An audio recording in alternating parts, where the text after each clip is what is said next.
Voilà les manguiers partout. Ouais. C'est bien touffu. Partout, partout. Tout ça, ce sont des manguiers. Jusque là, comme ça. Et là, chacun a son manguier. Comme je le disais le matin, ici, le manguier est un héritage qui se transmet de père en fils. C'est de père en fils et chacun protège son héritage. Parce que au mois de mars, avril, c'est beaucoup d'argent. C'est beaucoup d'argent. Quand les mangues là vont mûrir ici, ça se vend au Ghana. Donc, les femmes, elles viennent ramasser ou soit monter, faire tomber et direction le Ghana pour aller vendre. Donc, c'est beaucoup d'argent dans cette période-là.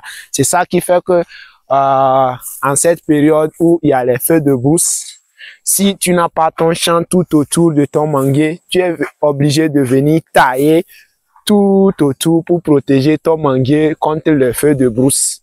Comme ça, ça ne va pas brûler et en mars, avril, tu pourras avoir des mangues pour vendre. C'est comme ça. Et il y a aussi, chacun, sa femme cueille ses manguiers pour aller vendre. C'est le business des femmes. Maintenant, elle vend, elle ramène l'argent au mari et ils gèrent ensemble. Ou soit si tu n'as pas une femme ou bien ta femme est en état de grossesse ou bien indisposée, tu peux aller louer quelqu'un. Il y a certaines personnes qui proposent ces services-là. Je pense que c'est 4 tours. Le 4e tour, c'est pour la personne, le transporteur. Donc, elle vient cueillir, elle vient ramasser une fois, elle amène vendre au Ghana. 2 fois, elle vend. 3e fois, elle vend. Les 3 premières fois, c'est pour le propriétaire du manguier. Maintenant, la 4e fois, c'est pour elle-même la transporteuse. Donc, si elle va, elle vend. Premier tour 2000, deuxième tour 2000. En tout cas, le 4e tour, peu importe le prix qu'elle vend, c'est pour elle. Donc, c'est comme ça que ça se passe. Soit tu as ta femme, tes enfants, ta fille qui peuvent transporter, aller te vendre. Ou soit tu loues quelqu'un pour venir t'offrir ses services. Et là, vous le partagez en 4. La personne prend une partie et toi, le propriétaire, tu prends ta partie. Voilà, chacun a son manguier. Chacun a son manguier. Jusque là, vous allez voir partout. C'est ça qui fait que dans les champs, souvent, on brûle les arbres pour faire les ignames, les champs d'ignames et autres là. On fume les arbres, mais les manguiers, ce sont des arbres qu'on laisse toujours parce que c'est beaucoup d'argent, c'est beaucoup d'argent. Et d'autres même sont capables d'aller piéger, c'est-à-dire d'aller mettre le produit pour les médicaments pour protéger leur mangue.